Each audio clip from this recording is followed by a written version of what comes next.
Taylor's Swifts Super Bowl by Teddy Snuggletale for comfy corner time. A tale of conservation. Taylor's new home, perched high above the ground, was a gateway to the sky. From his vantage on the top floor, he could watch the birds swoop and glide. He eagerly awaited the swifts. These weren't just any birds. They were adventurers, explorers, and fearless acrobats. Soon they would return from the distant lands of Africa, over 3,000 miles away, full of stories and bright summer songs.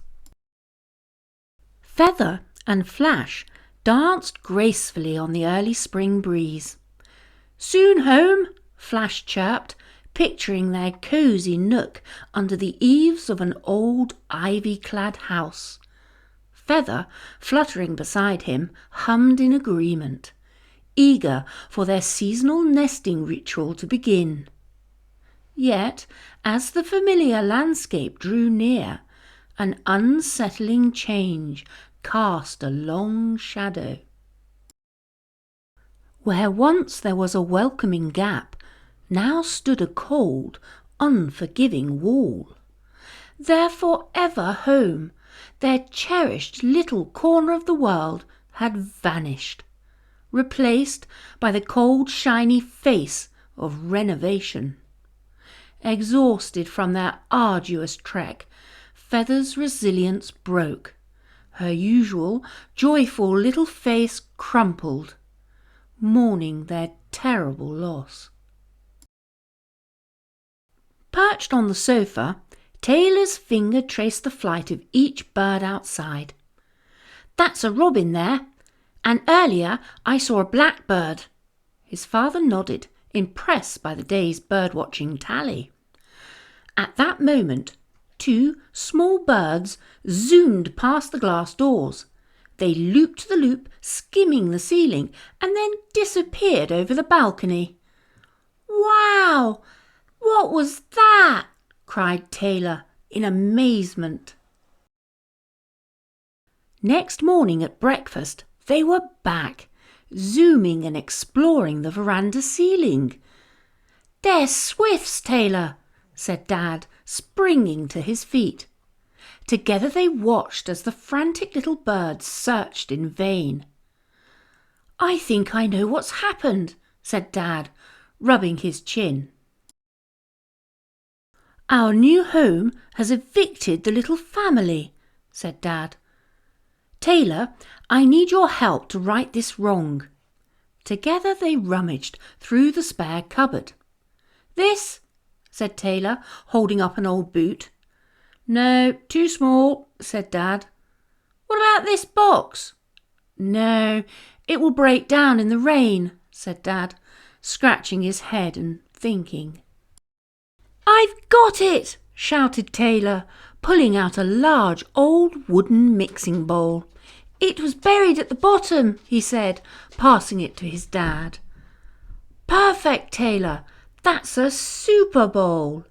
His dad drilled a small hole near the top, just big enough for the little swifts. Then together they hung the new nest on the veranda, just beneath the eaves where the old nest would have been. Feather and Flash watched the strange proceedings from a neighbouring phone line. "What's that new structure?" asked Feather. "It looks inviting and safe," replied Flash. Curious and cautious, they approached, inspecting it from all angles. Finally, at top speed, they darted in. It was perfect. The size, the height, the security. It was as if this new home was made just for them. Every morning, Taylor would rush to the window, his eyes searching for his new friends. And there they were, always busy, always swift. He watched in awe as they soared in the sky, only to return to the safe haven he and his father had created. One magical morning, 3 little swift babies fledged the nest. They teetered around on the edge of the veranda, stretching their beautiful wings. Then, pluff! They were airborne, practicing their flying routines like blue arrows. Taylor's heart swelled with pride and joy. He had made a difference, an important difference in the lives of Feather and Flash. But it wasn't just about the birds. It was about something bigger, something deeper. Taylor learned the importance of conservation, of caring for all creatures, big and small. He understood that every action counts, that even the smallest deed can make the biggest difference. Swifts joined the UK Conservation Red List in 2021. They urgently need our help. Putting up a nest box near your roof could give a swift family a home. That's called conservation. Can you make a difference?